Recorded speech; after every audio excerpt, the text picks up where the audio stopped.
So, a few weeks ago, I released a video talking about the general sentiment that the community has regarding the current state of Honkai Impact 3rd, and oh boy, I didn't expect the video to get this much traction. The main focus of the video was the idea that HoYo backtracked on their initial commitment to part 2, not only from a story perspective, but in general due to multiple reasons. All the new battlesuits are for already released characters, while the new characters introduced in part 2 are mostly relegated to astral OPs, and in the most recent chapter of the story, the main cast skipped a few sectors teased in the beginning to arrive at a place that seems to be the last sector of the story, and many other reasons. And like I said in that video, I feel like the criticism and the fear that the community has is valid, especially since HoYoverse refuses to be transparent with us and give some reasons why we have longer patches, why the UI rework was left unfinished, or what do they plan to do with the game in the future. Where are we going, HoYo? Another thing that surprised me was the number of former players that the video attracted. To be honest, my intention was to point out some of the concerns that the community had and have a discussion around them with the people who are still playing, but I didn't expect so many former captains tuning in and participating in the discussion. And reading the comments on that video, I realized that I kinda gave up in a way. Now, don't get me wrong, I didn't give up on the game like in I don't want to play it anymore, but my expectations for it seem far lower than the most people I saw commenting on that video. I saw a lot of people who wanted part 2 to be something special, to be on the same level of quality and content output like modern gacha games such as Wuthering Waves, Genshin Impact, Zenless Zero or Honkai Star Rail. And that's valid, but I feel like the difference in expectations is that I don't really hold Honkai Impact 3rd at the same standard. Honkai Impact 3rd, in my eyes, is an old game that it's past its prime. It has a much smaller team and a much smaller budget than most gacha games today, and part 2 ain't gonna change that. So I never expected the game to be on the same level. In a way, I'm happy that it's still getting updated. But over the past weeks, I realized that maybe this isn't the best mentality to have. And like I said, I feel like part 2 did many things right. The story, while very confusing and badly paced in the beginning, has been one of the best stories in the game, in my opinion. I saw a lot of people commenting that Honkai Star Rail is Honkai Impact Part 2 in terms of story, to which I disagree. Hylia's story reminded me so much of Mei in Thunders over Nagazora. I don't think there is anyone who is actually up to date with part 2's story who would say that it doesn't feel like Honkai. But the people who said that part 2 doesn't feel like Honkai are people who are not up to date with the story and quit in the early chapters. So it makes sense. And I do not fault them, the start of part 2 was terrible. But my point is that the story gets much better with each chapter, and the latest part 2 chapters really have that chapter 9 to chapter 25 old era feeling that was lost in the later parts of part 1, where you feel like the main focus of the story are the characters and not the world building and the science mambo jumboing anything else. It's purely a character focused story. Anyway, I'm going on a tangent. My point is that part 2 did many things that I loved for the game, but it's also very lackluster in a lot of other parts. So me having lower expectations for this game shouldn't necessarily give it a pass. At the end of the day, this is still a product where people spend money. So I really wanted to make a follow-up video reading some of the comments from my last one and continue the discussion regarding part 2 and give some feedback, so that maybe HoYo can listen to us and address some of the concerns. I realized that as a content creator, I have a duty to be truthful towards my community and also do my best to address the main concerns that the community has with the game. At the end of the day, we all love Honkai Impact 3rd, or loved it at some point, and we all want to play the best version of the game that HoYo can offer. So, here we go. But before that, if you are like me, you probably play multiple gacha games and of course, HoYoverse games. If that's the case, allow me to introduce you to Eneba. Eneba is an online marketplace where you can top up in all your favorite HoYoverse games like Genshin Impact, Honkai Star Rail and Zenless Zone 0. The process is very simple. All you have to do is make an account, access the game you want to top up in, select your server and in-game UID, and you're done! If things are still complicated, do not worry. Eneba has a step-by-step guide tailor-made for each game that lets you understand extremely easy how to top up. Also, for those of you worried that you might get in trouble or that you might be at any kind of risk, you can put your mind at ease. Eneba offers official distribution for their top-up services, so your account is safe. The platform has many reviews and a long-standing history in selling games with many offers on multiple platforms, so you don't have to worry. Eneba also has a loyalty program with many rewards for frequent Eneba users. So, don't miss out. Eneba is super fast, safe, and I've personally used it to top up in all the games I play. So, before you give in to the 50-50 guts, check out Eneba using the link in my description. It supports the channel and helps you get closer to C6ing your favorite character. Again, huge thanks to Eneba for sponsoring this video. First comment. This is a good one. HoYo should stop milking part 1 characters, their arcs are already done. By the way, when is APHO3? This is kind of a double-edged comment, right?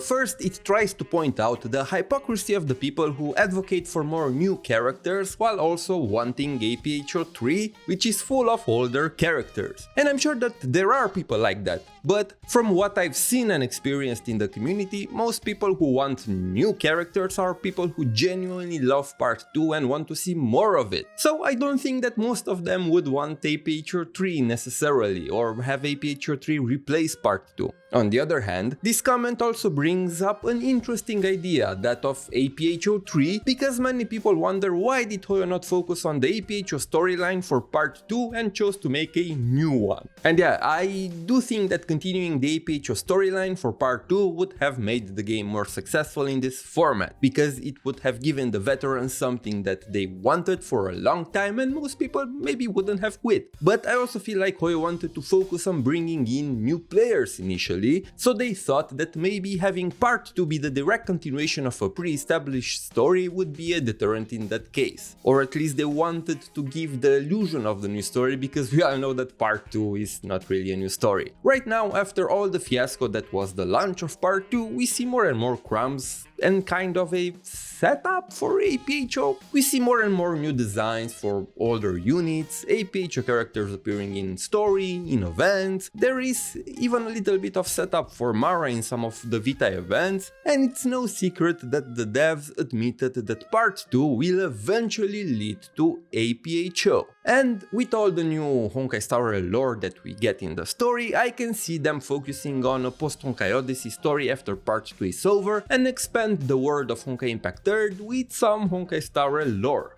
Okay, so this is kind of a long one, but the idea behind it is that this person also gets the idea that HoYo backtracked on part 2 as a whole, and it would be better if they have fully committed to part 2 instead of going this 50-50 route where we also have new units and older units, if they really wanted people to move on from part 1 and like part 2. And I kinda agree and disagree at the same time. I don't think that HoYo ever intended to move on from the old cast. In fact, they've stated it very clearly before, even before part 2 was out, that the cast of part 1 will be back at some point. But I agree with the sentiment that they will never appease everyone. No matter what they do, people are still going to complain. As much as many don't like the shilling of popular units like Kiana and Alicia, it's true that they keep people playing the game, even if they don't enjoy the new story and the cast of part 2. But at the same time, people will never move on from part 1 if they keep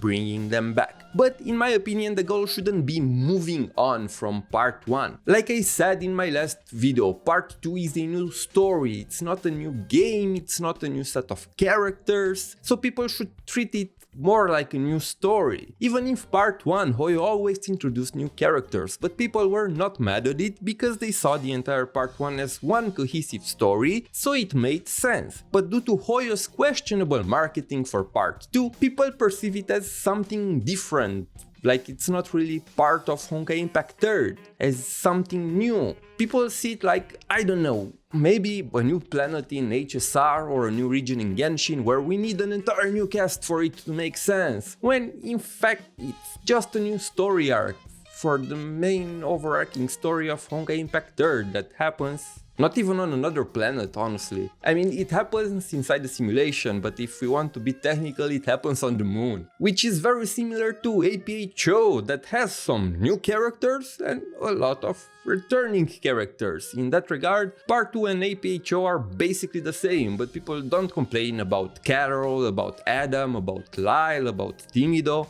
Alright, next comment. To be honest, I feel like the reason we got Kiana was, yes, the new year, and Alicia, I honestly feel like it's because they wanted to make it so that HSR and HI3 can both get Alicia in hype. And yes, I wholeheartedly agree with this. I feel like with the new schedule, they just needed a Chinese New Year themed character, and they chose Kiana because, well, she's popular. And yes, I absolutely agree that the reason why they chose to release a new Alicia now is because of Cyrene, hoping to pull in more HSR players into trying Honkai Impact 3 with this double release. Which is interesting given all the Cyrene controversy that is happening right now on the HSR side. Now, this is a good one, because it comes from a new player that started after Part 2. This is a very rare species. As a relatively new player who joined during Part 2, my biggest issue with things as they stand is that there doesn't seem to be much drive or focus behind the story, or perhaps there doesn't seem to be much urgency. It's a little difficult for me to articulate. And as someone who is very invested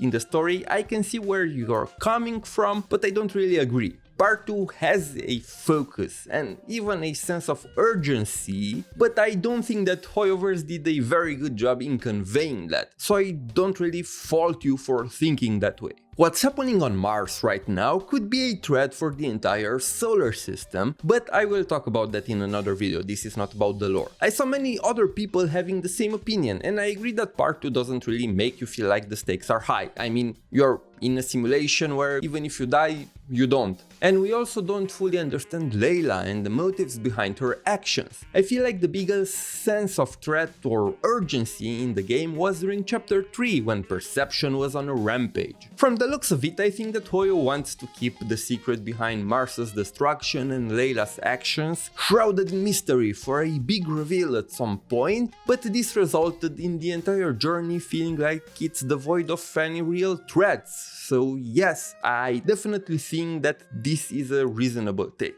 I think one of the biggest issues making people concerned is that the patch updates are much longer now. Pulling benefits aside, I actually forgot Sushank came out only 2 patches ago. Wait, it was 2 patches ago? Felt like 10, honestly. Since it was literally half a year ago. And yeah, I agree, I always said that the longer patches are a double-edged sword. On one hand, it allows the team to maintain the same level of quality even after the staff was reduced, and also allows players to save up more currency. Like I said, if you play the game consistently, you basically have every new unit guaranteed. But on the other hand, it will kill the hype behind the game even more, because longer patches are to keep the content the same, not to make more, so we are basically getting the same content over a longer period of time. This, combined with the lack of trailers, overall promotion, animated shorts, and hype for the game in general, will only serve to drive people away,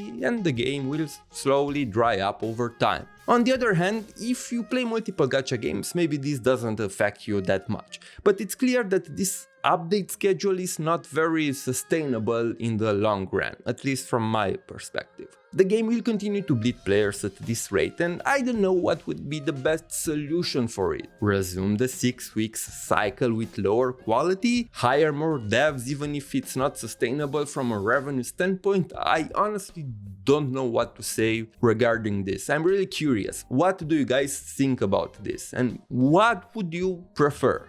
Like another commenter said, Honkai Impact 3 would need to literally be an entirely new game to compete with the others. Just imagine it with better graphics, better gameplay experience, an HSR type of open world experience and storytelling, and imagine it on a bigger console. This is a comment I wholeheartedly agree with. Like I said, Honkai Impact 3 is an old game with a lot of hurdles to overcome for new players and a lot of outdated systems. The truth is that unless someone has an active interest in HoYo's older projects, or the lore of Honkai Impact 3 or HoYoverse as a whole, they have very little incentive to try this game now when the market is oversaturated with a lot of newer gacha games. And no matter how many better suits for older units they release, they will never compete with modern games. Honkai Impact 3 is just too old. And this is partly why I have this mentality of being more easygoing with it. You can pretend from an old athlete to give you the same performance as a younger one. I also agree on the fact that Part 2 should have been a new game. On one hand, I understand. People already invested a lot of time and money in Honkai Impact 3, so making Part 2 a new game could feel like a slap in the face for some people. As someone who put a lot of money into this game, I would be pissed to lose all my characters. Not that I'm doing anything with the older ones anyway,